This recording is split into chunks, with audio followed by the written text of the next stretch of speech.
La belle-fille de mon fils a d'abord ri. Ce petit rire grêle et aigu, le sien, qui me donnait toujours l'impression d'arriver dans un endroit où je n'avais plus ma place. Elle n'a pas accès à ses comptes, dit Lindsay, tapotant de ses ongles parfaits le bureau du banquier comme si elle expliquait quelque chose d'évident à propos d'une vieille femme sans défense. Et pendant un instant, je suis resté assise, les mains jointes sur mes genoux, la laissant parler de moi comme si je n'étais pas du tout dans la pièce. À 78 ans, on s'habitue à disparaître sous les yeux de tous, mais on ne cesse jamais tout à fait de sentir la piqûre. Le directeur de la banque, Monsieur Keller, s'est raclé la gorge. Un homme doux, aux yeux patients, assez gentil pour ne pas paraître surpris. En fait, dit-il, tournant légèrement l'écran vers moi, et non vers elle. Madame Gley est la seule personne à avoir un accès complet, et aucune restriction n'a été placée sur ses comptes. Je n'ai pas souri. Je n'en avais pas besoin. Le silence qui a suivi était une satisfaction suffisante. Le visage de Lindsay s'est à peine crispé, mais j'avais appris à lire ses petites contractions. Cette femme pouvait cacher son irritation comme certaines femmes cachent leurs racines grises, rapidement, mais pas parfaitement. « Oh » murmura-t-elle en se redressant sur sa chaise. J'ai du mal comprendre. Elle ne m'a pas regardé en le disant. Elle ne le faisait jamais quand elle avait tort.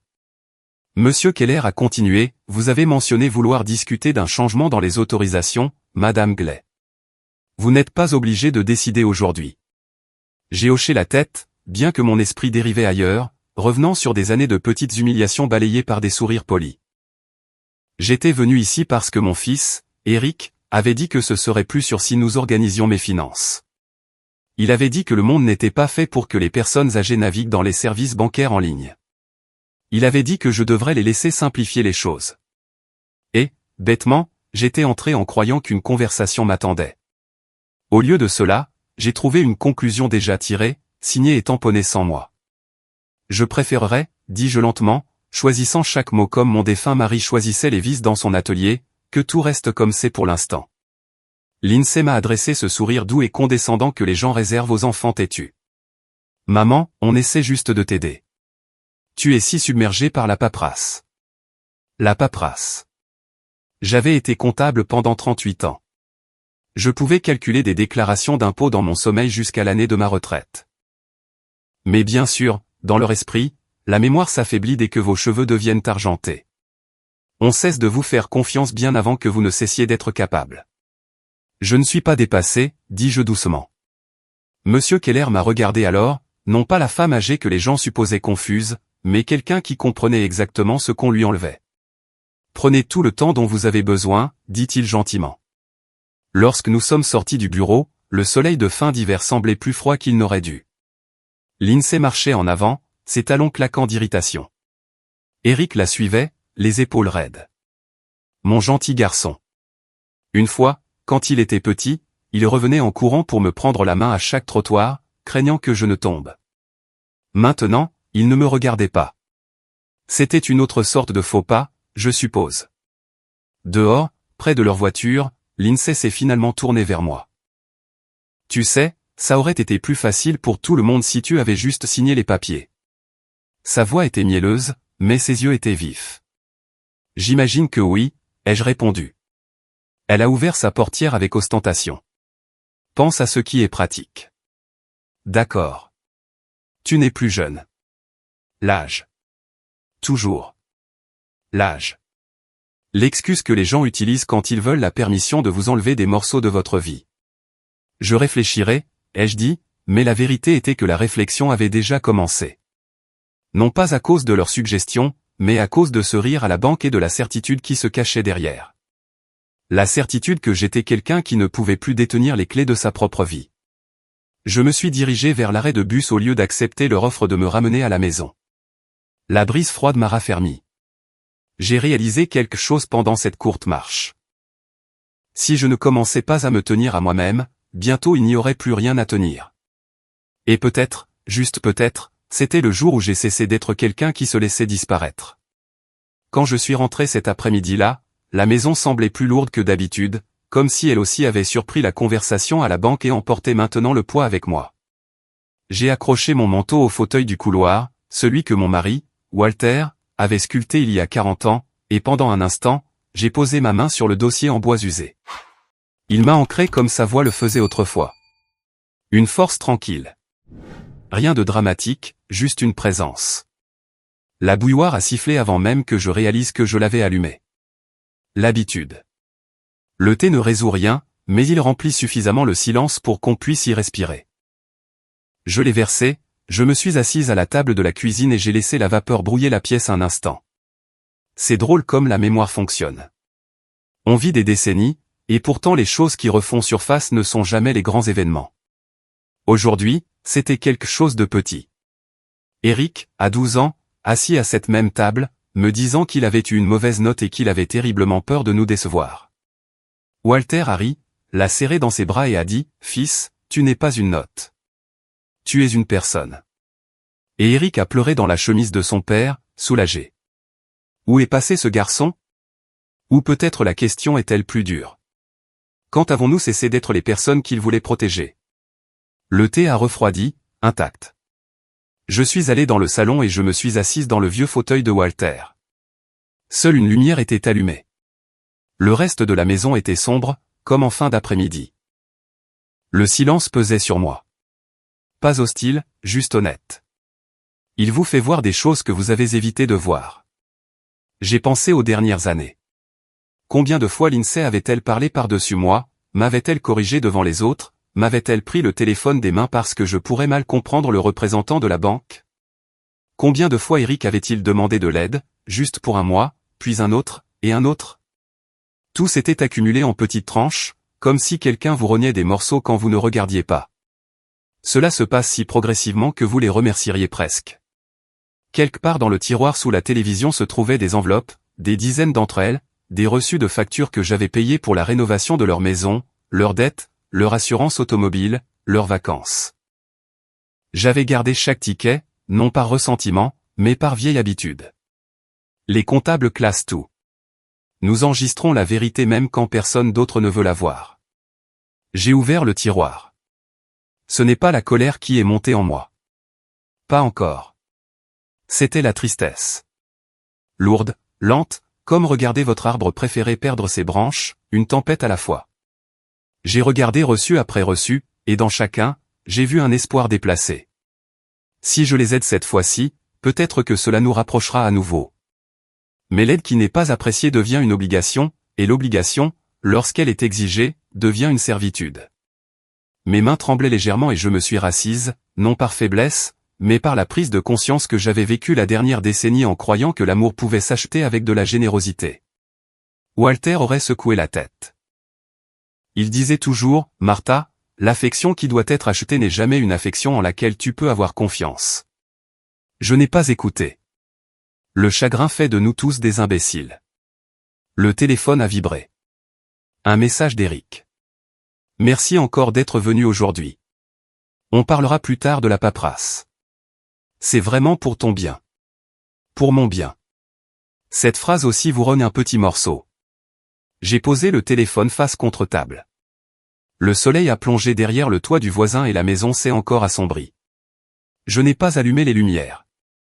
Les ombres m'aidaient à voir plus clairement. J'ai compris, assise dans cette pièce sombre, qu'aujourd'hui avait simplement ouvert une fissure, une petite fissure nette, dans la coquille que je m'étais construite. Une coquille faite de politesse, de conformité et de l'espoir que si je restais silencieuse, personne ne prendrait plus de moi. Mais les fissures s'élargissent. Les fissures laissent entrer la vérité. Et la vérité était simple. Je m'étais laissé devenir utile au lieu d'être aimé, pratique au lieu d'être respecté, présente seulement de manière à bénéficier aux autres. Je n'étais pas en colère. Pas encore. Mais quelque chose en moi s'éveillait. Une vieille partie de moi-même. Celle qui avait autrefois tenu bon pendant les années difficiles, pendant la maladie de Walter, pendant ces longues journées où je payais les factures seul et tenais la famille unie sans applaudissements. J'ai jeté le thé froid et lavé la tasse. La nuit s'est installée doucement autour de la maison, et pour la première fois depuis longtemps, je n'ai pas eu peur du silence. Il me semblait presque amical. Et quelque part à l'intérieur, une pensée s'est formée.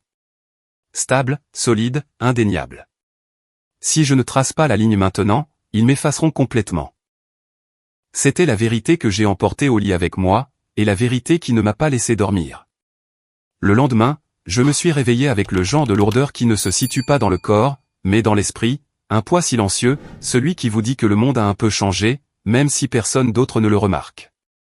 J'ai bougé lentement tout au long de la matinée, je me suis lavé le visage, brossé mes cheveux clairsemés, boutonné mon cardigan. Des choses simples, des choses familières. Elles me stabilisaient. Vers midi, j'ai reçu un message de mon fils. N'oublie pas le dîner ce soir chez nous, 18h. Comme si j'étais une enfant sujette à l'oubli. Comme s'il n'avait pas déjà envoyé le même rappel 2 fois cette semaine. J'ai fixé l'écran un long moment. Le dîner. Oui, le rituel hebdomadaire. Celui que je ne refusais jamais, même quand j'aurais dû. Une habitude d'affection de la part de quelqu'un qui n'en offrait plus beaucoup en retour. J'ai répondu par un seul mot. J'arrive. Mais au moment où je suis arrivé chez eux, une grande maison de ville impeccable que j'avais aidé à payer, quelque chose dans l'air semblait différent. L'allée était pleine de voitures inconnues.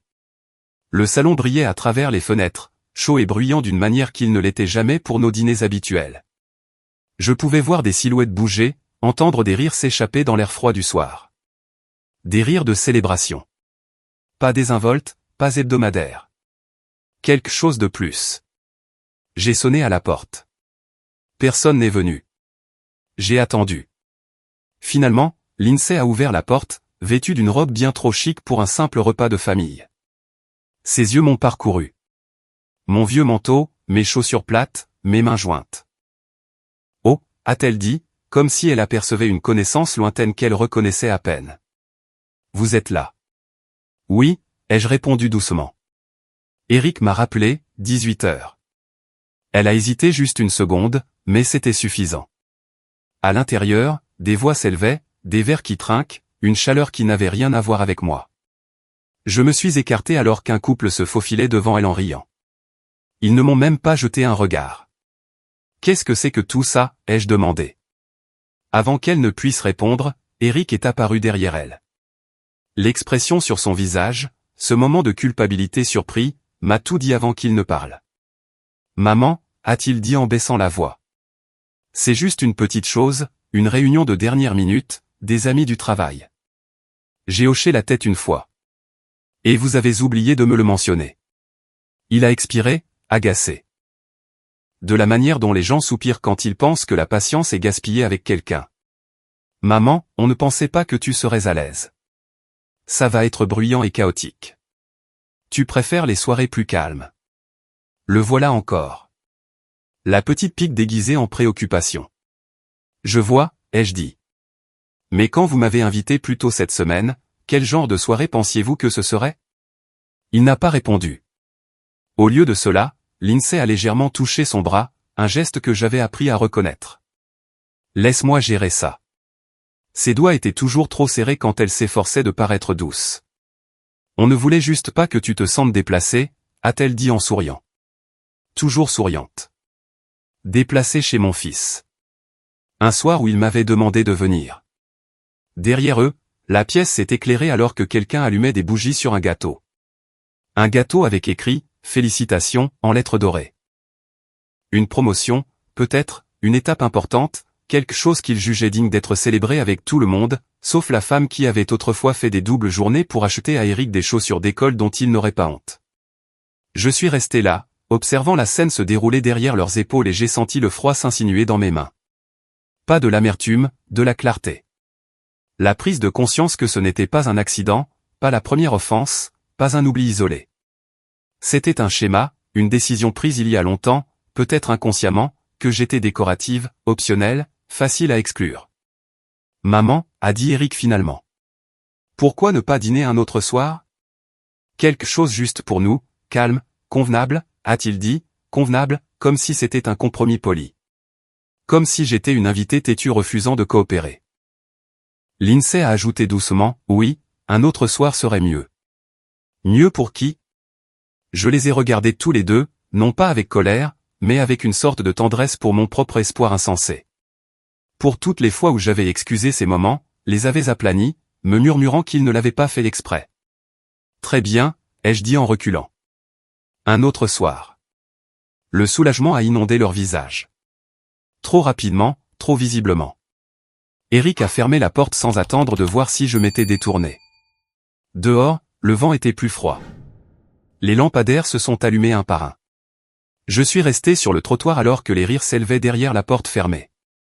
Je n'étais pas en colère, mais quelque chose en moi, quelque chose longtemps endormi, a pris une inspiration silencieuse. Je suis rentré chez moi lentement, sentant la nuit se rassembler autour de moi, et à chaque pas, je comprenais un peu plus. Ce n'était pas un malentendu. C'était un choix, et bientôt, je devrais faire le mien. Je n'ai pas dormi cette nuit-là. Pas complètement. J'ai fermé les yeux, oui, mais l'esprit a ses propres manières têtues de rester éveillé.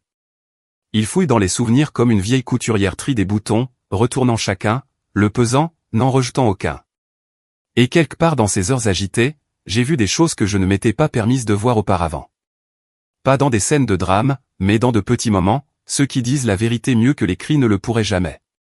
Au matin, la maison semblait plus froide, comme si les murs eux-mêmes sentaient que quelque chose en moi avait basculé de son ancien axe. J'ai bougé lentement dans la cuisine, touchant les choses familières, la tasse ébréchée que Walter aimait, les pots d'épices aux étiquettes délavées, la petite radio qui fredonnait plus souvent des parasites que de la musique. Ces objets avaient survécu à des tempêtes que ma famille n'a jamais vues. Peut-être survivrait-il aussi à celle-ci. Vers midi, on a frappé à la porte. Doucement, avec hésitation. Pas le tapotement pressé d'Eric. Pas les petits coups secs de Lindsay. C'était plus doux, plus gentil, le genre de coup que quelqu'un utilise quand il a peur que vous dormiez. J'ai ouvert la porte pour voir ma petite fille. Anna se tenait là, son sac à dos sur une épaule, les joues rougies par le froid, ses yeux calmes et réfléchis, scrutant mon visage avant de parler. « Grand-mère » a-t-elle dit, « puis-je entrer ?» Je me suis écarté. Pas besoin de demander pourquoi elle était là. Anna était la seule de la famille à venir sans avoir besoin de quelque chose. Dans la cuisine, elle a tiré une chaise mais ne s'est assise qu'après moi. Un petit geste. Le respect tissé dans l'habitude. C'est drôle comme cela devient rare. J'ai entendu dire qu'il y avait une fête hier soir, a-t-elle dit doucement. J'ai gardé mes mains enroulées autour de ma tasse, les réchauffant. Une petite réunion, rien d'important.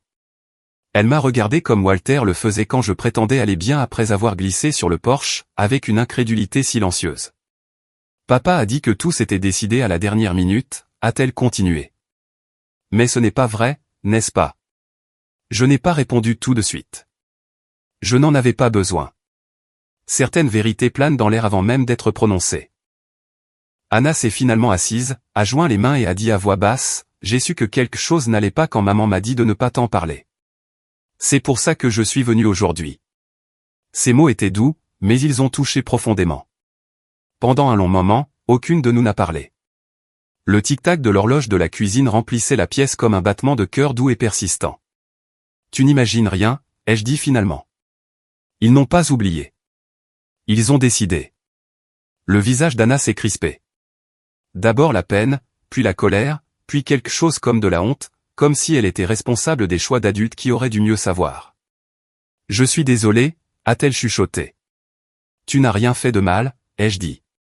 Absolument rien. Elle a cligné des yeux rapidement, comme le font les jeunes quand ils refusent de pleurer. Je lui ai versé du thé. Cela m'a toujours frappé de voir comment ce simple acte pouvait encore me faire sentir nécessaire, comme s'il y avait au moins une personne au monde qui ne me voyait pas comme un fardeau.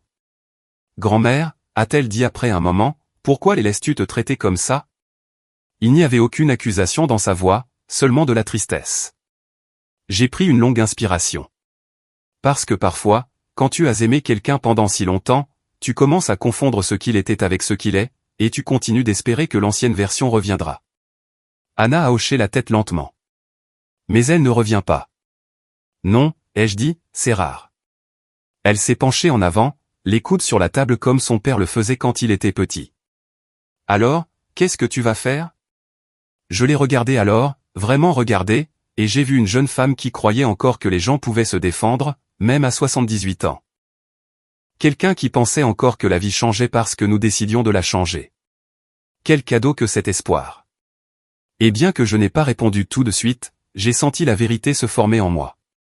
Silencieuse mais stable. Je réfléchis, ai-je dit.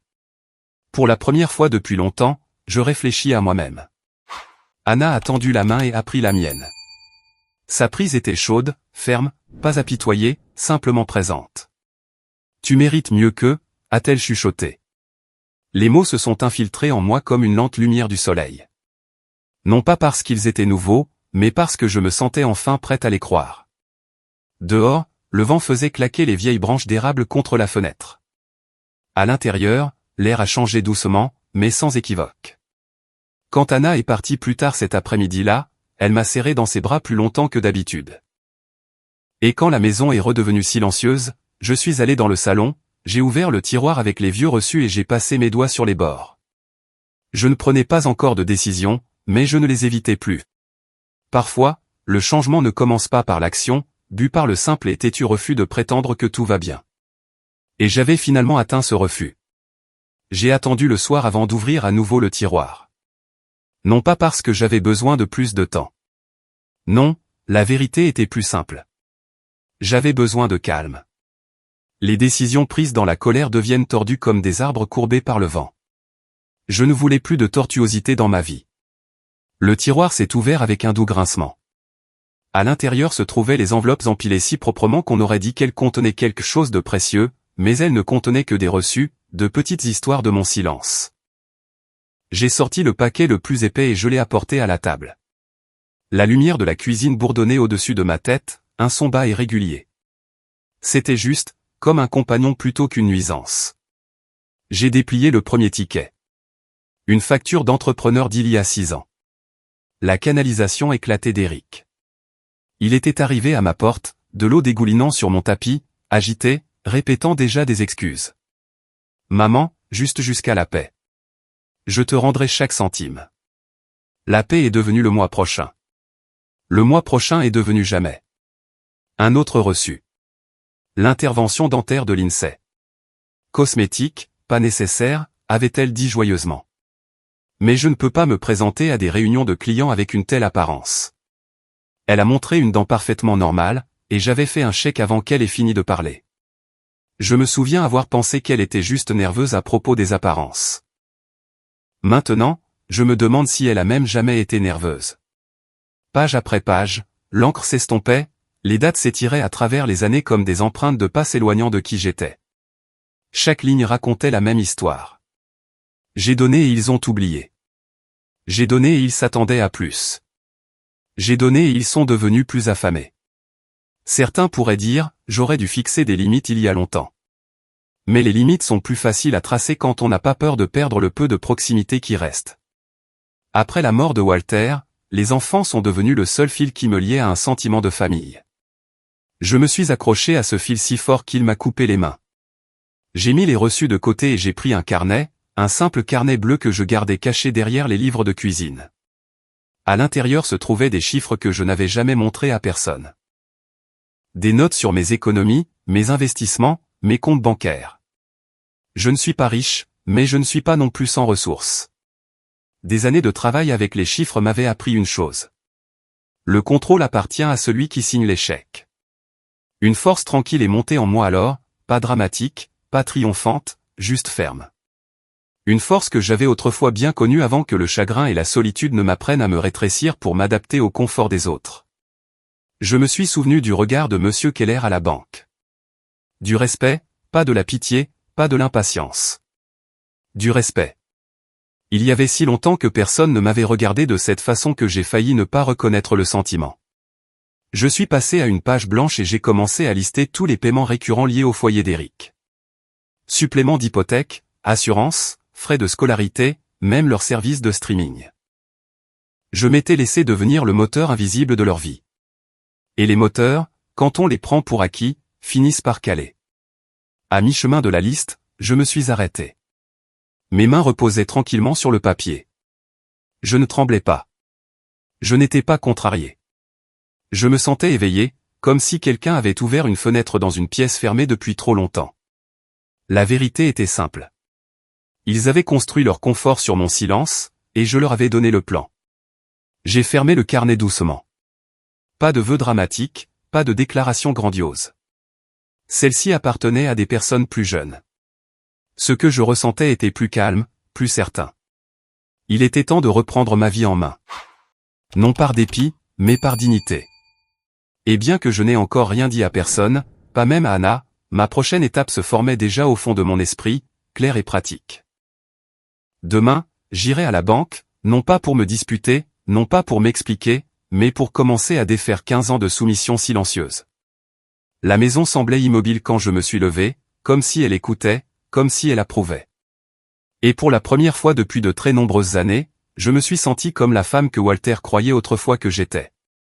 Stable, capable, refusant d'être effacée. Je me suis réveillé plus tôt que d'habitude le lendemain matin, bien avant que le soleil ne trace sa première ligne pâle à travers le ciel. À mon âge, se réveiller tôt n'est pas rare, mais cela semblait différent. Il n'y avait pas de lourdeur, pas de douleur persistante des pensées d'hier. Au lieu de cela, il y avait de la clarté, le genre qui n'arrive que lorsque vous avez enfin décidé d'arrêter de détourner le regard. Je me suis habillé lentement, choisissant mon manteau gris foncé, celui que Walter disait toujours qui me donnait l'air capable. C'est drôle comme un seul mot peut voyager à travers les décennies et conserver sa forme. Capable. Je voulais ressentir cela à nouveau. L'air extérieur était vif, assez froid pour piquer les poumons. J'ai marché jusqu'à l'arrêt de bus au lieu d'appeler un taxi. Le rythme régulier de mes pas a aidé à calmer mon esprit. Au moment où j'ai atteint les doubles portes vitrées de la banque, mon cœur ne battait pas la chamade. Il était simplement stable. Prêt. À l'intérieur, la chaleur m'a surprise. Les banques me semblaient autrefois intimidantes. Des comptoirs en marbre, des visages sévères, mais celle-ci était calme, moderne, presque douce. Monsieur Keller m'a remarqué tout de suite. Il s'est levé de son bureau avec un doux sourire, non pas le genre que les gens réservent aux personnes âgées, mais celui qu'ils adressent à quelqu'un d'attendu. « Madame Gley » a-t-il dit. « Je me demandais si vous reviendriez aujourd'hui. »« Moi aussi » ai-je répondu honnêtement. Il a fait un geste vers son bureau. Nous sommes entrés ensemble, et il a fermé la porte derrière nous. Je me suis assise, j'ai joint les mains et, pendant un instant, j'ai regardé la photo encadrée sur son bureau. Sa femme, 2 petits garçons, une famille qui se regardait encore avec chaleur. Je me suis souvenu de ce genre de chaleur, autrefois. « En quoi puis-je vous aider aujourd'hui » a-t-il demandé doucement. J'ai ouvert mon carnet, le bleu que j'avais rempli la nuit dernière, et je l'ai placé entre nous. J'aimerais annuler tous les paiements récurrents liés au foyer de mon fils, ai-je dit. Ma voix n'a pas tremblé. Absolument tous. M. Keller n'a pas semblé surpris. Il a simplement hoché la tête, avec respect. Nous pouvons certainement le faire. Cela peut prendre quelques minutes. Et j'ai ajouté, je veux révoquer toutes les autorisations ou demandes d'accès en attente qu'Eric ou sa femme ont pu faire, même informelles. Cette fois, les sourcils de Monsieur Keller se sont légèrement levés, non pas en signe de jugement, mais de reconnaissance, de la manière dont un homme pourrait lever son chapeau en présence de quelque chose de digne d'intérêt. Considérez que c'est fait, a-t-il dit. Il a tapé pendant un long moment, le doux cliquetis des touches régulier et calme. Quand il a fini, il a de nouveau tourné l'écran vers moi, comme il l'avait fait la veille. Tout est gelé, a-t-il dit. Toutes les autorisations sont supprimées. Vos comptes sont sous votre seul contrôle. Mon seul contrôle. 3 mots simples, et pourtant ils ont semblé être une porte qui se déverrouille. Voulez-vous des relevés officiels imprimés, a-t-il demandé. Oui, ai-je répondu. Un pour moi, un pour mon avocat. Il a hoché la tête. Une démarche très sage. Je ne lui ai pas dit combien de temps il m'avait fallu pour devenir sage. Quand les papiers ont été prêts, il les a fait glisser vers moi proprement, avec le même soin qu'un bibliothécaire utilise pour les vieux livres. J'ai signé chaque page lentement, délibérément, de la manière dont Walter signait les cartes d'anniversaire, comme si signer signifiait promettre quelque chose. Et d'une certaine manière, c'était le cas. Quand nous avons terminé, Monsieur Keller m'a accompagné jusqu'à l'entrée. Si vous avez besoin d'aide, a-t-il dit doucement, vous pouvez toujours venir me voir directement. Je l'ai cru. Dehors, le froid m'a de nouveau frappé le visage, mais cette fois, il m'a semblé vivifiant, presque comme se réveiller d'un long sommeil. Je ne me suis pas précipité vers l'arrêt de bus. Je me suis permis de bouger lentement, laissant le moment s'installer en moi. À mi-chemin de la rue, mon téléphone a vibré. Un message d'Eric. Maman. Le paiement de l'hypothèque a été rejeté. Y a-t-il un problème avec le compte? Puis un autre. Appelle-moi dès que tu vois ça. J'ai regardé l'écran, ne ressentant rien de vif, ni culpabilité, ni peur, seulement une certitude tranquille. Pendant des années, j'avais été le fond d'urgence, l'atterrissage en douceur, le filet de sécurité invisible. Et comme tous les filets, j'avais été tendu à l'extrême. Aujourd'hui, j'avais enfin rassemblé les fils entre mes propres mains. J'ai glissé le téléphone dans ma poche sans répondre. Le vent a fait bruire les branches nues au-dessus de ma tête, produisant un son comme des applaudissements lointains. Pensée stupide, peut-être, mais réconfortante. En approchant de l'arrêt de bus, je me suis senti plus grande d'une certaine manière, bien que mon dos soit resté aussi courbé que jamais. La dignité fait ça. Elle redresse des endroits que le corps ne peut pas. Demain, j'irai voir mon avocat. Aujourd'hui, je m'étais reprise en main, et cela, à 78 ans, me semblait la chose la plus courageuse que j'ai faite depuis des années. Eric a commencé à appeler avant même que je descende du bus. D'abord une fois, puis une autre avant que l'écran ne s'éteigne, puis encore une autre immédiatement après. J'ai laissé sonner. Le son vibrait contre la poche de mon manteau comme un insecte piégé, désespéré de s'échapper. Pendant des années, ce son avait signifié l'urgence. Quelqu'un avait besoin de moi. Quelqu'un dépendait de moi. Mais maintenant, il sonnait différemment. Maintenant, il sonnait comme une porte que je ne me sentais plus obligé d'ouvrir. Au moment où j'ai atteint mon allée, les appels s'étaient transformés en messages. Maman, appelle-moi. Les factures de service public n'ont pas été payées non plus. Quelque chose ne va pas. S'il te plaît, réponds. S'il te plaît. Le mot qu'il n'utilisait jamais à moins de se sentir acculé. J'ai déverrouillé la porte et je suis entré. Ma maison m'a accueilli avec son immobilité familière, l'odeur de vieux livres, la légère poudre de lavande que j'avais utilisée hier, le tapis usé qui avait supporté mes pas pendant des décennies. Une maison qui ne m'avait jamais rien demandé, une maison qui ne m'avait jamais fait sentir comme un fardeau. J'ai posé les papiers de la banque sur la table de la cuisine. Les tampons officiels avaient l'air si ordinaires, si inoffensifs. Mais je savais mieux. Ces marques d'encre silencieuses représentaient le premier véritable changement dans l'équilibre de ma vie. Je me versais du thé quand on a frappé à la porte. Fort, urgent, pas le coup doux de quelqu'un d'inquiet. C'était le martèlement de quelqu'un qui croyait avoir encore le droit d'entrer sans permission. J'ai ouvert la porte. Eric se tenait là, rouge de froid, respirant de manière inégale. Il avait l'air plus vieux qu'il ne le devrait à 48 ans, mais c'était peut-être parce qu'il n'avait jamais appris à s'asseoir avec l'inconfort, seulement à l'éviter. « Maman » a-t-il dit en me bousculant avant que je puisse répondre. « Qu'est-ce qui se passe ?» La banque dit que les paiements sont gelés. Il se tenait dans le couloir, me regardant comme s'il s'attendait à ce que je m'excuse, comme si la confusion devait être mon état naturel. « Eric » ai-je dit doucement en fermant la porte derrière lui. « Tu dois baisser la voix. »« Je ne crie pas » a-t-il dit fort. Mais tout est en désordre en ce moment. L'hypothèque, l'assurance, la facture de la carte, tout a été refusé. As-tu touché à quelque chose? Quelqu'un t'a escroqué? Escroqué? L'ironie a failli me faire sourire. Non, ai-je dit. Personne ne m'a escroqué.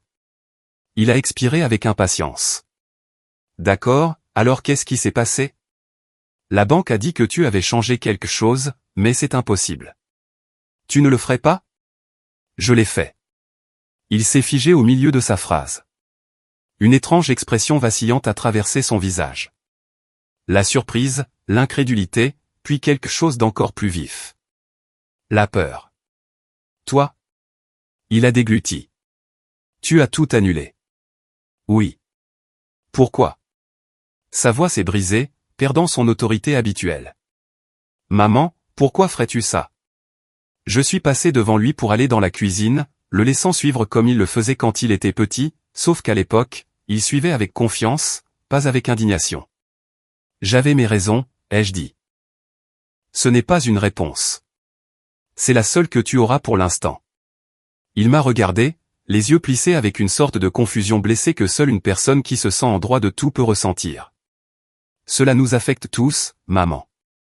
Tu ne peux pas prendre des décisions comme ça. Je peux, ai-je dit doucement, quand elle concerne mon argent. Il a cligné des yeux comme si j'avais parlé une langue étrangère.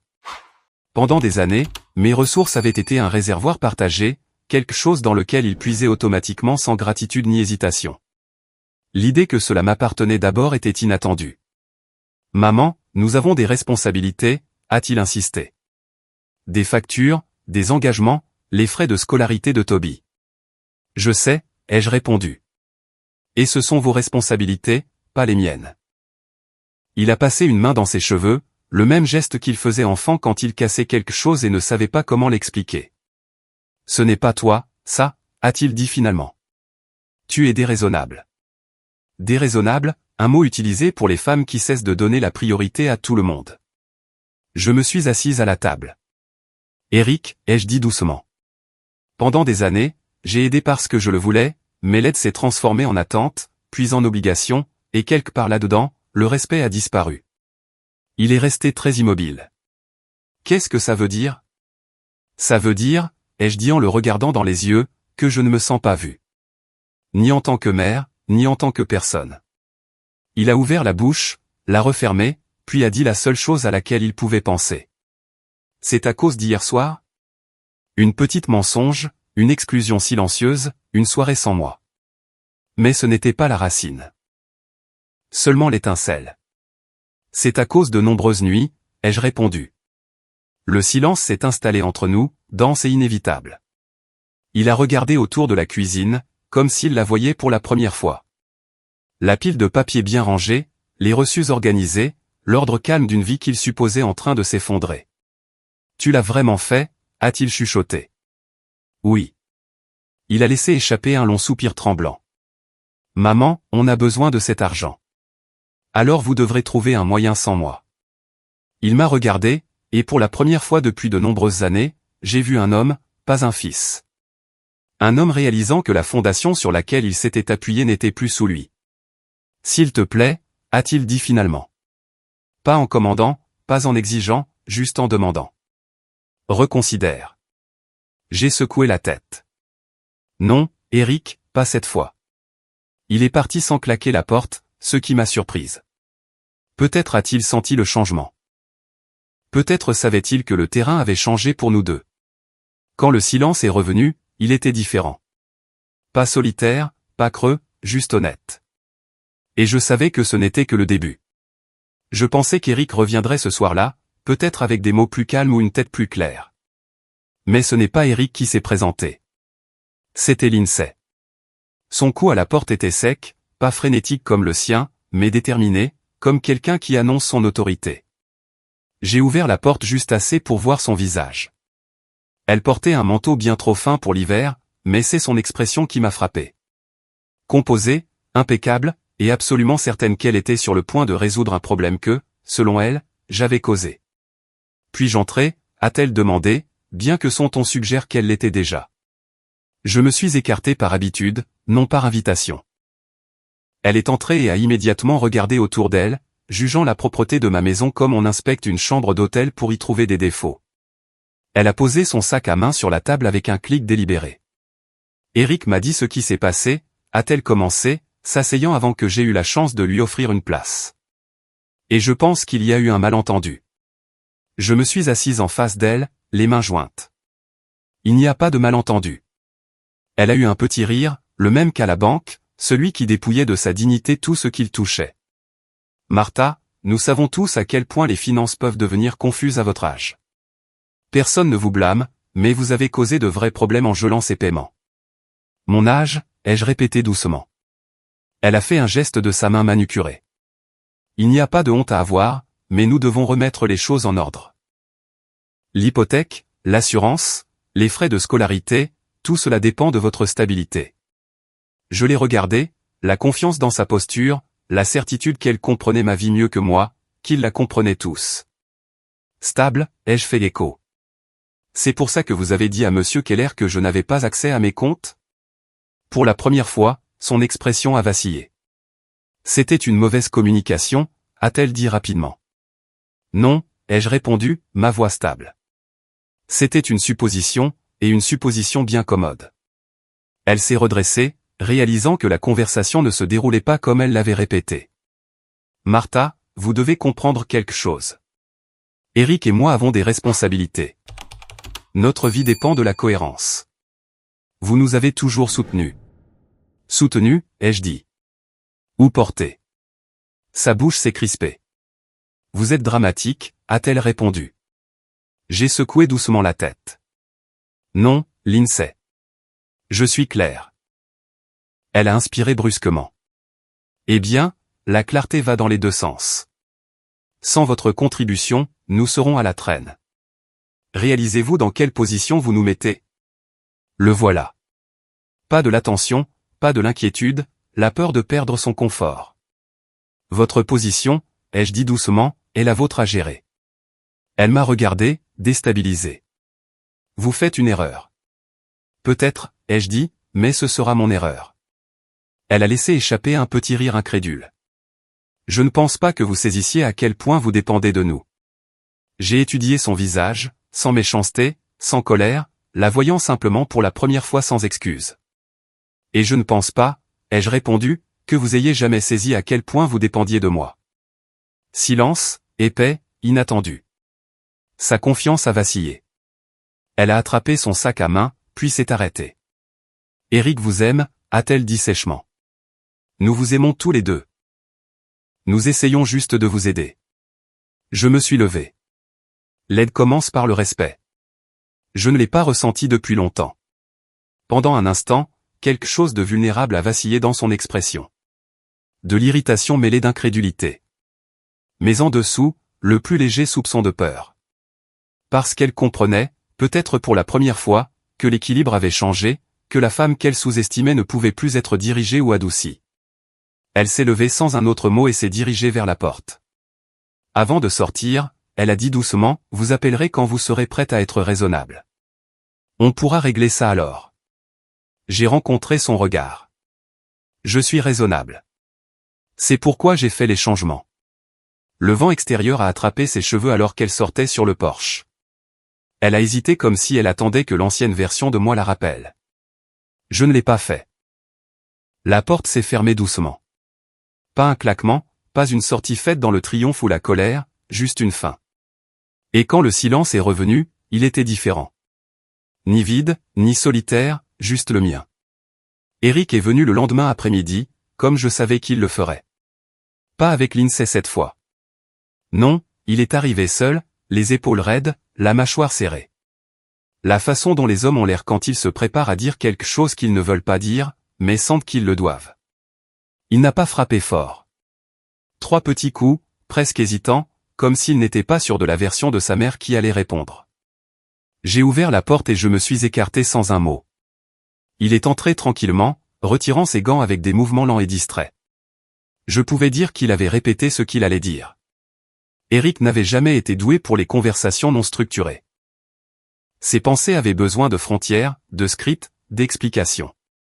Maman, a-t-il commencé, se tenant au milieu du salon comme un visiteur. Je pense que nous devrions parler. J'ai hoché la tête. Alors assieds-toi. Il s'est assis sur le bord du canapé, les coudes sur les genoux, les mains jointes lâchement. Pas sur la défensive, incertain. Un garçon à nouveau, pas un homme.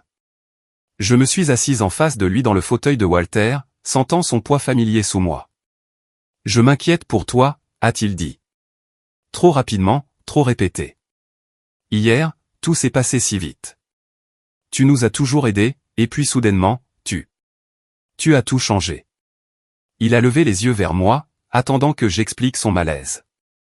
J'ai changé ce qui devait être changé, ai-je dit. Il a expiré par le nez, la frustration bouillonnant doucement. Maman, tu ne comprends pas à quel point cela nous affecte. La maison, l'école de Toby. Nous avons construit nos plans en pensant à toi. Oui, ai-je répondu. C'est ça le problème. Il a cligné des yeux, pris au dépourvu. Qu'est-ce que tu veux dire? Vous avez construit votre vie sur l'hypothèse que je dirais toujours oui sans me demander si je devais le faire. Il m'a regardé, non pas avec colère, mais d'un air vide, comme si l'idée ne correspondait simplement à aucune catégorie qu'il avait pour moi. Maman, nous sommes une famille, a-t-il dit finalement. Les familles s'entraident. Aider, ai-je répété, pas dépendre, pas épuiser, pas remplacer le respect par l'attente. Il a ouvert la bouche, puis l'a refermée. Le silence s'est installé entre nous. Lourd mais nécessaire. Je n'ai jamais eu l'intention de profiter de toi, a-t-il dit doucement. Je sais que tu n'en avais pas l'intention, ai-je répondu. Mais les intentions n'effacent pas les schémas. Il a dégluti difficilement. C'est à cause du dîner? Parce qu'on ne t'a pas invité? Maman, ce n'était pas délibéré. Les choses se sont bousculées. Eric, ai-je dit doucement. J'ai vu la célébration à travers la fenêtre. Son visage s'est vidé de sa couleur. Tu as menti, ai-je continué. Non pas pour me protéger, pour m'exclure. Il a baissé les yeux sur ses mains, les pouces se frottant anxieusement. Ce n'était pas comme ça. C'était exactement comme ça. Il n'a pas discuté, non pas parce qu'il était d'accord, mais parce qu'il a finalement compris qu'il ne pouvait plus remodeler la vérité. Après un long moment, il a dit, « Je ne veux pas que les choses s'effondrent entre nous. » Elles ne le feront pas, ai-je dit. À moins que tu ne t'attendes à ce que je revienne à la situation d'avant. Il a levé les yeux, quelque chose de brut vacillant dans ses yeux. Alors c'est ça? Tu as fini de nous aider? Je n'ai pas élevé la voix, je n'ai pas laissé l'émotion tordre les mots. J'ai fini de me sacrifier pour rester incluse. Il s'est adossé comme si le fauteuil s'était soudainement ramolli sous lui. Le poids de la réalité s'installant enfin sur ses épaules. Je n'avais jamais réalisé que tu ressentais ça, a-t-il chuchoté. Je sais, ai-je dit. C'est pourquoi je l'ai finalement dit à voix haute. Il s'est frotté le visage avec les deux mains, las. Que veux-tu de moi? La question était honnête, peut-être la première chose honnête qu'il ait dite depuis des années. Je veux, ai-je répondu doucement, que tu te souviennes que je suis une personne, pas une ressource. Il m'a regardé alors, vraiment regardé. Et pendant un instant, j'ai vu le garçon qui courait vers moi avec les genoux écorchés, me demandant si j'étais fier de lui. Je suis désolé, a-t-il dit, la voix instable. J'aurais dû être meilleur. J'ai hoché la tête. Tu peux encore l'être. Il s'est levé lentement comme s'il n'était pas sûr d'avoir le droit de partir ou de devoir rester. Maman, qu'est-ce qui se passe maintenant? Je me suis levé et je l'ai accompagné à la porte. Maintenant, ai-je dit doucement, tu apprends à te tenir debout sans t'appuyer sur moi, et j'apprends à cesser de m'offrir comme quelque chose sur quoi s'appuyer. Il a hésité sur le porche, les mains dans les poches, l'air plus petit qu'il ne l'avait été depuis des années. Est-ce que je pourrais te rendre visite, a-t-il demandé. Quand tu viendras en tant que mon fils, ai-je répondu. Pas en tant que quelqu'un qui me gère. Il a hoché la tête, un petit mouvement humble, et a descendu les marches. Quand la porte s'est fermée derrière lui, la maison s'est de nouveau installée dans le silence. Mais cette fois, le silence ne ressemblait pas à une absence. Il ressemblait à de l'espace. Je ne suis pas allé au bureau de l'avocat par colère. Cette émotion s'était apaisée il y a des jours, comme de la poussière après qu'on a déplacé des meubles. Ce qui restait était quelque chose de plus stable, la compréhension que si je ne mettais pas mes affaires en ordre maintenant, quelqu'un d'autre essaierait de le faire pour moi plus tard. Et j'avais vécu trop longtemps, enduré trop de choses pour laisser la fin de mon histoire être écrite par des gens qui ne me voyaient que lorsqu'ils avaient besoin de quelque chose. Le cabinet d'avocat se trouvait dans une maison victorienne rénovée sur la rue Willow, son large porche s'affaissant légèrement comme le font les vieux Porsche. À l'intérieur, l'air sentait légèrement le nettoyant au citron et le papier. Mon avocate, Madame Harper, m'a accueilli avec un sourire chaleureux et professionnel. Une femme dans la fin de la cinquantaine, vive, mais pas pressée, avec des yeux qui suggéraient qu'elle écoutait plus qu'elle ne parlait. Madame Gley, a-t-elle dit en me serrant la main. Entrez. Vous avez mentionné au téléphone que vous aimeriez réviser certains documents. Oui, ai-je dit. Un certain nombre. Nous nous sommes assises. Elle derrière son bureau en chêne, moi dans un fauteuil qui avait probablement été choisi pour le confort, mais qui me semblait encore trop moderne à mon goût. Elle a ouvert son carnet. Par où aimeriez-vous commencer? J'ai pris une inspiration. Pas tremblante, une inspiration ancrée. Je veux mettre à jour mon testament. Et je veux créer une fiducie pour ma petite fille, Anna, quelque chose auquel elle pourra accéder quand elle sera plus âgée sans interférence. Madame Harper a hoché la tête, prenant des notes. Une fiducie peut absolument être arrangée. Et concernant votre testament, Y a-t-il des bénéficiaires que vous souhaitez retirer ou ajuster? J'ai baissé les yeux sur mes mains jointes. C'étaient des mains plus âgées maintenant, fines et marquées, mais encore capables. Oui, ai-je dit finalement. Je veux laisser à Eric quelque chose de modeste, une petite somme par courtoisie, mais rien de plus, et rien à sa femme. Madame Harper n'a pas réagi avec surprise, seulement avec la compréhension calme de quelqu'un qui avait entendu de telles décisions de nombreuses fois. Puis-je vous demander pourquoi, a-t-elle dit doucement. Parce que, ai-je répondu, une personne ne devrait hériter de la responsabilité que pour ce qu'elle a valorisé, et ils ne m'ont pas valorisé. Elle a fait une pause, puis a hoché la tête. Compris. J'ai apprécié qu'elle ne demande pas de détails. Pourtant, pendant un moment, je me suis senti obligé d'offrir un certain contexte. Pas une justification, juste la vérité. Ils supposaient que mes ressources leur appartenaient. Ils planifiaient leur vie en conséquence. Mais la seule personne qui m'ait jamais demandé comment j'allais, c'était ma petite fille. Madame Harper a touché la page de son stylo, pensive. Une fiducie pour Anna alors, et des allocations ajustées pour les autres. Oui. Nous avons abordé d'autres questions. Procuration, directive médicale, titre de propriété. Elle a expliqué chaque document avec clarté, sans jamais élever la voix, sans jamais me parler comme si j'étais fragile. Le respect. C'est silencieux mais indubitable quand il est présent. Quand elle a fini de rédiger les documents préliminaires, elle a fait glisser un jeu de pages vers moi. Examinez-les et quand vous serez prête, nous finaliserons et notarierons tout. J'ai parcouru les lignes. Elles étaient claires, concises. Chaque choix reflétait la forme de la vie que je reprenais en main. Quand j'ai atteint la section sur la fiducie, j'ai imaginé les yeux d'Udana, la façon dont elle tenait ma main sans la traiter comme quelque chose de fragile. Elle irait bien, plus que bien. Elle aurait quelque chose que je n'ai jamais eu. Un départ rendu possible par la gentillesse de quelqu'un d'autre. Tout semble correct, ai-je dit. Madame Harper a hoché la tête. C'est une planification sensée, Madame Gley. Cela vous donne le contrôle tout en garantissant que vos souhaits sont protégés. Le contrôle, non pas sur les autres, sur moi-même. En signant les documents, un sentiment étrange m'a envahi. Pas le triomphe, pas le soulagement, quelque chose de plus calme, la sensation de réintégrer ma propre peau après des années à être interrompue, gérée, dirigée. Quand la dernière signature a été apposée, Madame Harper a rassemblé les papiers avec soin. Si vous avez besoin de révision à l'avenir, appelez simplement. Vous avez le plein contrôle de ces décisions. Le plein contrôle. Deux mots que je n'avais pas entendus s'appliquer à moi depuis longtemps.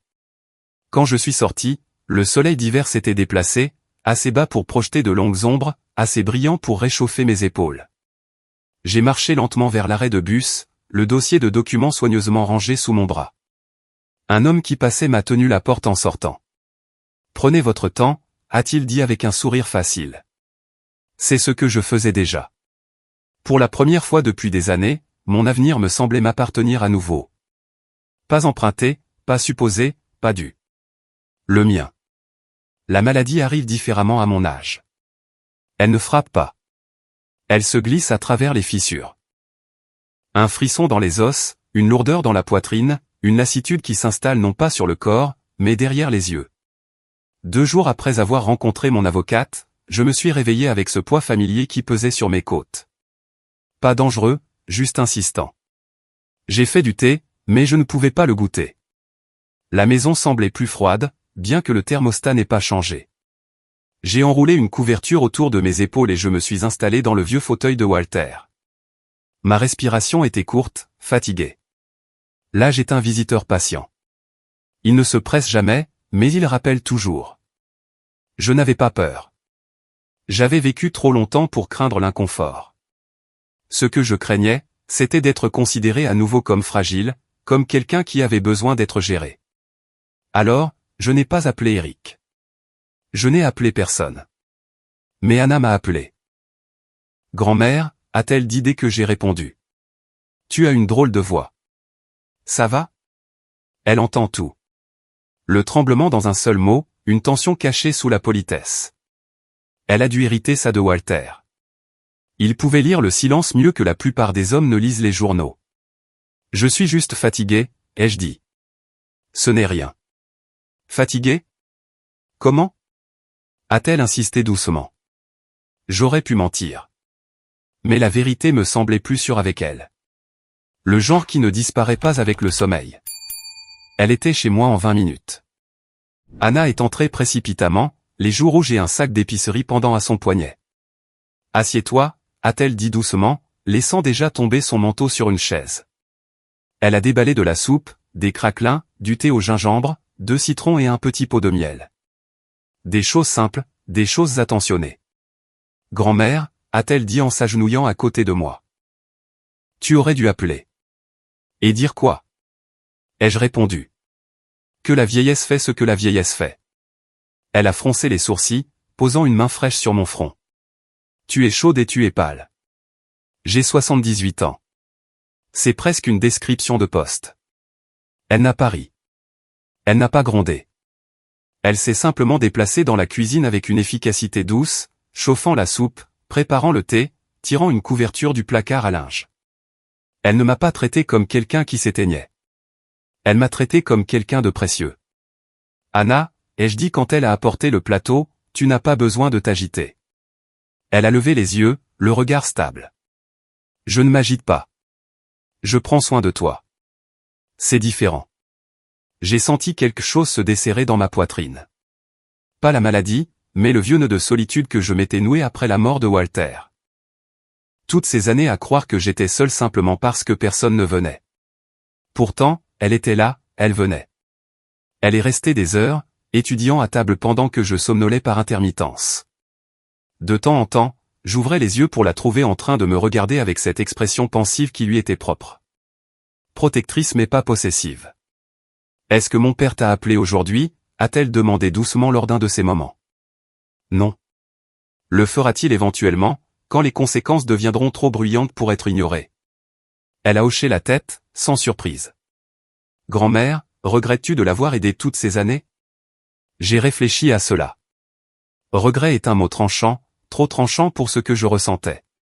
Non, ai-je dit finalement. Mais je regrette d'avoir supposé que l'aide ramènerait l'affection. C'était mon erreur. Anna a attrapé ma main sous la couverture, lui donnant une pression chaude et douce. Je suis contente que tu fasses ce qui est le mieux pour toi maintenant. J'ai refermé les yeux, non pas seulement par épuisement, mais par gratitude. La gratitude que quelqu'un dans cette famille ait appris à écouter. Plus tard, alors que le soir s'installait dans les murs, Anna s'est assurée que j'avais de l'eau, a éteint la lumière de la cuisine et a posé une main sur mon épaule. Je reviendrai demain, a-t-elle dit. Appelle-moi si ça s'aggrave. Promis. Promis, ai-je chuchoté. Après son départ, la maison est redevenue silencieuse, mais pas vide. Sa gentillesse est restée, remplissant l'espace comme une lumière douce. Et alors que je sombrais dans le sommeil, une vérité s'est installée plus profondément que la douleur dans mes os. Je ne faisais pas tout cela juste pour me protéger. Je le faisais parce que quelqu'un dans ma vie méritait encore le meilleur de moi. Et elle l'aurait. Je me sentais mieux le lendemain matin. Pas complètement rétabli, mais plus stable. Ma respiration ne traînait plus et la douleur derrière mes côtes s'était adoucie en quelque chose de gérable. J'ai bougé lentement dans la maison, faisant du thé, ouvrant les rideaux, laissant la lumière s'installer dans les coins qui avaient été sombres trop longtemps. Mais alors que la lumière du soleil rampait sur le tapis du salon, un autre genre d'ombre est apparu. Pas dans la pièce, mais dans mon téléphone. Un message de l'INSEE. Nous devons parler immédiatement. Pas de salutations, pas de questions sur mon état, juste de l'urgence emballée comme de l'autorité. Quelques minutes plus tard, le deuxième message est arrivé. J'ai parlé à quelqu'un à la banque. Ils ne m'ont pas donné de détails. Mais je sais que tu as changé quelque chose. C'est sérieux. Sérieux? Un mot que les gens utilisent quand ils sentent leur emprise leur échapper. J'ai posé le téléphone et j'ai continué avec mon thé. La maladie vous apprend la patience, mais elle aiguise aussi votre sens de ce qui mérite votre énergie. Ce matin-là, leur panique ne se qualifiait pas. Ce n'est que vers 11 heures que l'inévitable s'est produit. Une portière de voiture a claqué à l'extérieur, suivie de pas sur mon allée. Des pas secs et nets. Des pas qui appartenaient à quelqu'un qui croyait marcher vers un problème qu'elle avait l'intention de corriger. J'ai ouvert la porte avant qu'elle n'ait la chance de frapper. L'INSEE se tenait là, enveloppée dans une écharpe trop vive pour son humeur. son expression était tendue, cassante sur les bords. « Tu n'as pas répondu à mes messages ?» a-t-elle dit. « Je n'y étais pas obligé » ai-je répondu. Elle est passée devant moi, de la manière dont les gens entrent dans des espaces qu'ils supposent devoir céder. Mais quand elle est entrée dans le salon, quelque chose a changé. Peut-être était-ce l'immobilité de la maison. Peut-être les dossiers ouverts sur la table. Peut-être la prise de conscience que la personne qu'elle s'attendait à intimider n'attendait plus qu'on lui dise quoi faire. Elle s'est tournée brusquement vers moi. « Martha, ça suffit. La banque ne veut pas me parler et Eric est hors de lui. Vous nous avez mis dans une situation impossible. » Je me suis assise lentement dans le vieux fauteuil de Walter, laissant son énergie se heurter à mon calme. « Je ne vous ai mis nulle part, » ai-je dit doucement. « Vous vous y êtes mis vous-même. » Sa mâchoire s'est crispée. « Nous avons un partenariat dans cette famille. Les décisions financières nous affectent tous. Un partenariat nécessite un consentement, ai-je répondu. Pas une supposition. » Elle a croisé les bras. « On vous manipule. Quelqu'un vous a convaincu de changer les choses. » Oui, ai-je dit. Je me suis convaincu moi-même. Elle a cligné des yeux, déstabilisée un instant, puis s'est reprise. Je ne pense pas que vous réalisiez les conséquences. Sans vos contributions, nous sommes à court. Très à court. Ça a l'air difficile, ai-je dit. Ça a l'air, a-t-elle lancé, évitable. Je l'ai étudié attentivement. Sans méchanceté, mais de manière réaliste. Elle n'était pas malveillante. Elle était privilégiée. Le sentiment de privilège grandit silencieusement, comme le lierre qui s'enroule autour de la brique jusqu'à ce que le mur en dessous ne puisse plus respirer. Lindsay, ai-je dit, vous et Eric avez construit une vie au-dessus de vos moyens, en supposant que je supporterais toujours le surplus. Je ne le ferai plus. Elle m'a regardé comme si elle s'attendait à ce que la phrase s'inverse. C'est irresponsable, a-t-elle dit finalement. Vous ne pensez pas clairement. Je pense clairement pour la première fois depuis des années. Quelque chose de froid a vacillé derrière ses yeux. Si vous n'êtes pas disposé à annuler ces changements, nous devrons explorer d'autres options. Comme ? Ai-je demandé. Bien que je savais déjà que les gens comme Lindsay avaient toujours une menace cachée, polie et prête. La surveillance légale, a-t-elle dit. La tutelle financière. Si vous prenez des décisions qui nuisent à la famille ou à vous-même. J'ai levé une main. Arrête. Elle s'est figée au milieu de sa phrase. Savez-vous ce que la banque m'a dit hier, ai-je demandé doucement. Que je suis la seule personne à avoir accès, que je détiens l'autorité complète, et qu'il y a eu des tentatives, de multiples tentatives, pour demander des autorisations sur mes comptes sans justification appropriée.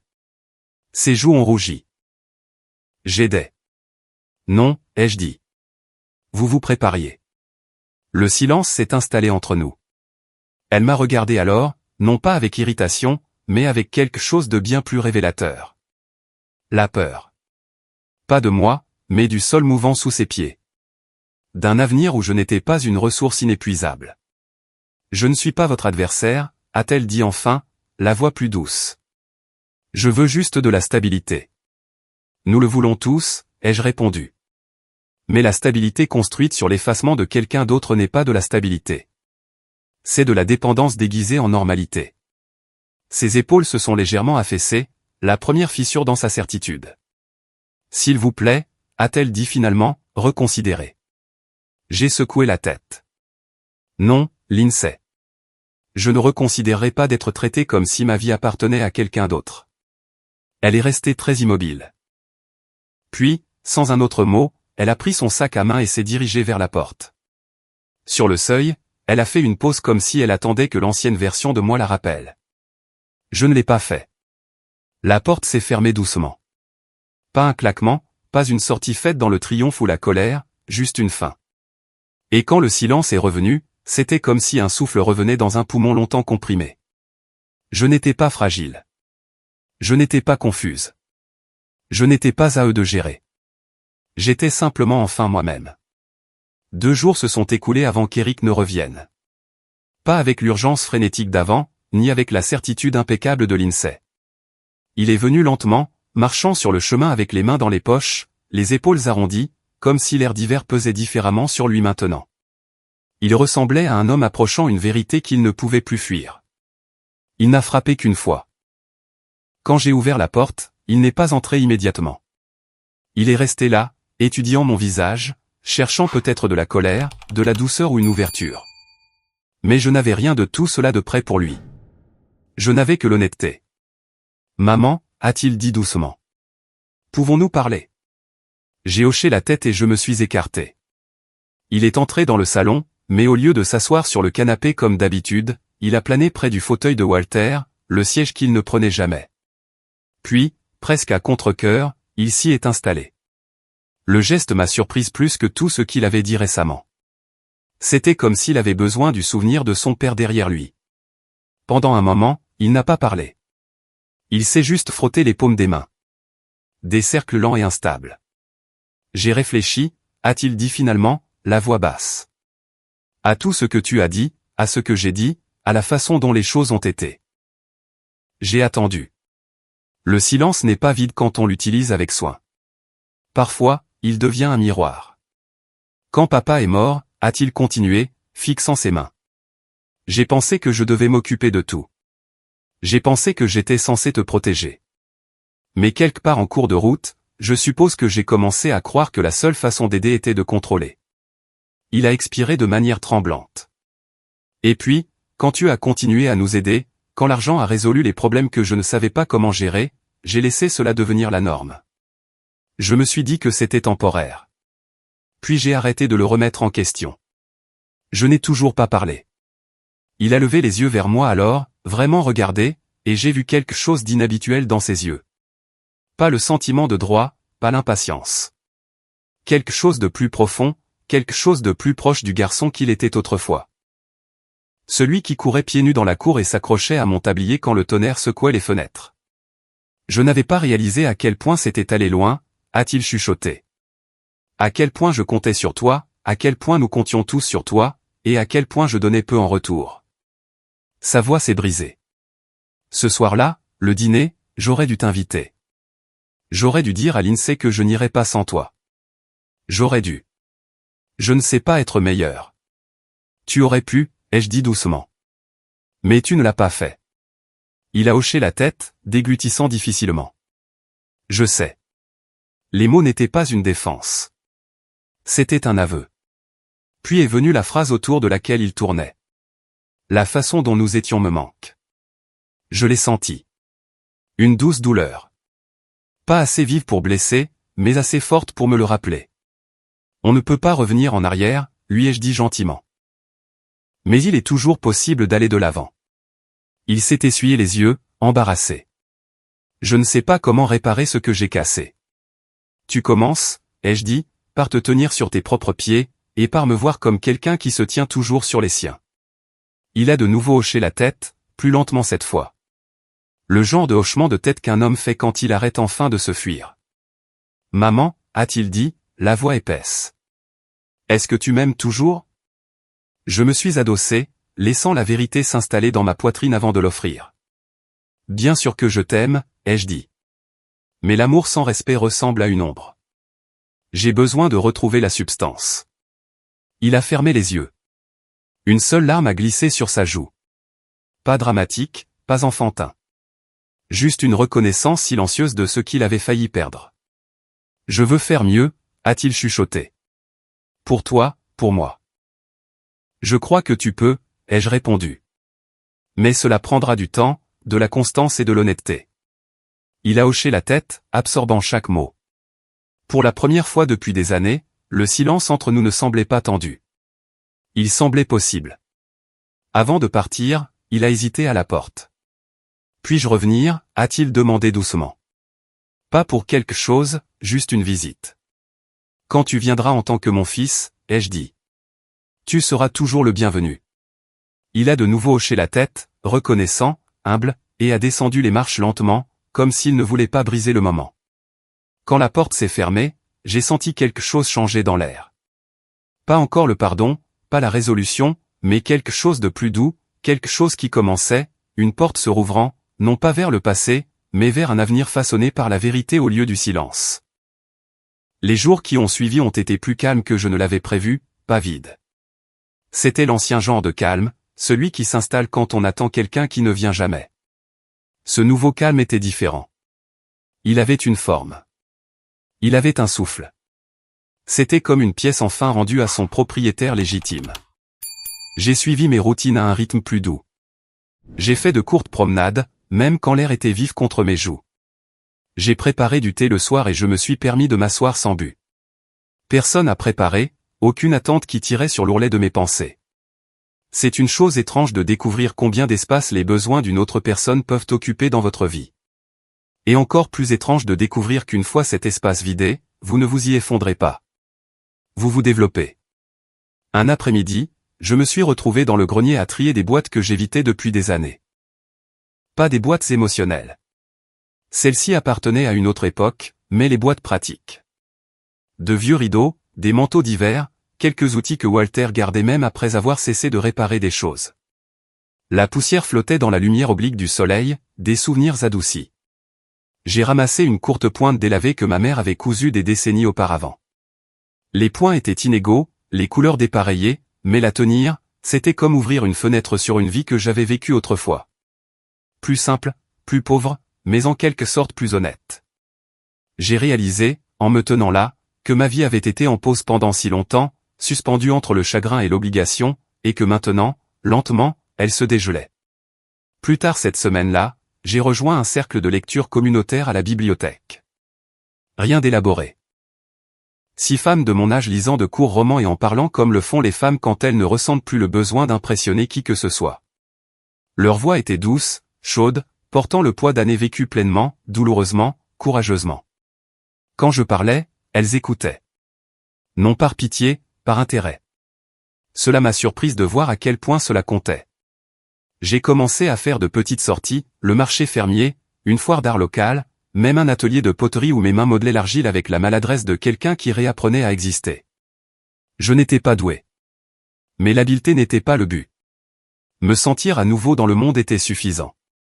Un soir, en quittant la bibliothèque, une averse de neige a poudré la rue. Je me suis tenu sous un lampadaire et j'ai regardé chaque flocon dériver lentement, comme si le monde avait décidé de se déplacer à mon rythme au lieu de me dépasser en courant. Un petit garçon a tiré la main de sa mère à proximité, riant alors que la neige se posait sur son chapeau. Une vie si ordinaire, et pourtant si pleine. Sur le chemin du retour, je suis passé devant la boulangerie que Walter et moi fréquentions le samedi matin. Je n'y étais pas entré depuis sa mort, mais l'odeur, du pain chaud et de la cannelle, m'a enveloppé d'une manière qui a adouci la vieille douleur. J'ai acheté 2 pâtisseries et j'en ai mangé une en marchant, savourant le simple plaisir de faire quelque chose de petit pour moi-même. C'est alors que j'ai compris que je ne devenais pas quelqu'un de nouveau. Je retournais à quelqu'un que j'avais été bien avant que la vie n'exige trop de moi.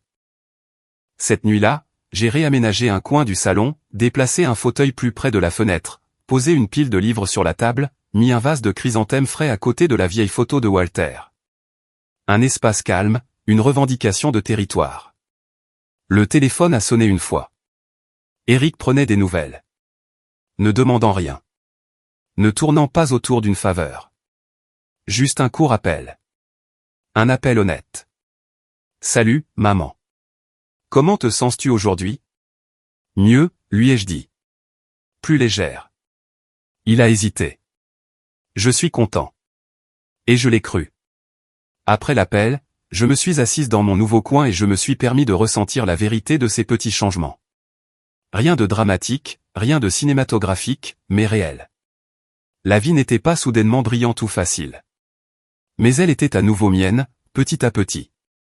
Et cela, à 78 ans, était un triomphe silencieux que je n'avais pas besoin d'annoncer à qui que ce soit. Je m'attendais à ce que le changement final arrive tranquillement, comme la plupart des changements arrivent à mon âge. Mais la vie a une façon d'offrir ses dernières leçons avec une sorte de douceur, comme si elle savait que vous ne pouvez plus rien porter de lourd. C'est arrivé un dimanche après-midi. Le ciel était pâle, presque blanc, le genre de ciel qui rend le monde plus doux. J'étais dans mon petit coin près de la fenêtre, lisant un des livres du cercle de la bibliothèque, quand j'ai entendu des pas sur le porche. Hésitant, lent, presque prudent. Quand j'ai ouvert la porte, Eric et Anna se tenaient là ensemble. Il ne tenait pas ses épaules comme une armure cette fois. Il avait l'air presque timide, comme s'il n'était pas sûr que je veuille le voir. Anna se tenait près de lui, mais pas de manière protectrice, simplement présente, sa main reposant légèrement sur son bras. « Salut, maman » a-t-il dit. « Bonjour, Eric. Pouvons-nous entrer ?» Bien sûr. Ils sont entrés et nous nous sommes assis tous les trois à la table. Ma cuisine avait accueilli des moments plus lourds, mais celui-ci portait un poids différent. Pas de chagrin, pas de confrontation, juste la vérité attendant une place pour s'asseoir. Eric s'est raclé la gorge, puis a réessayé. J'ai beaucoup réfléchi ces dernières semaines. Vraiment réfléchi. Pas comme avant, me précipitant pour réparer ce qui me mettait mal à l'aise, mais en m'asseyant avec les choses. Ses doigts ont tracé le grain de la table comme Walter le faisait quand il cherchait ses mots. Je n'avais pas réalisé à quel point je m'étais appuyé sur toi, ni à quel point je donnais peu en retour. Je n'ai pas interrompu. Je n'ai pas adouci le silence. J'ai simplement attendu. Je suis désolé, a-t-il dit. Pas précipitamment, pas sur la défensive, mais avec une sincérité constante qui n'avait pas besoin de décoration. Pas seulement pour le dîner, pour toutes les années où je ne t'ai pas vu, pour avoir supposé que tu ferais toujours de la place pour mes besoins, même quand il n'y avait plus de place pour les tiens. Sa voix s'est étranglée d'émotion. Tu méritais mieux de ma part. Anna a posé sa main sur la sienne, l'ancrant comme Walter manquerait avec un seul regard stable. Je sais que tu ne demandes rien, a continué Eric.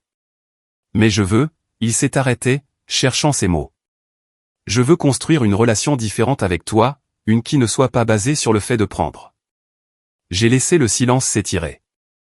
Puis j'ai tendu la main sur la table et j'ai légèrement touché la sienne. Je te crois, ai-je dit.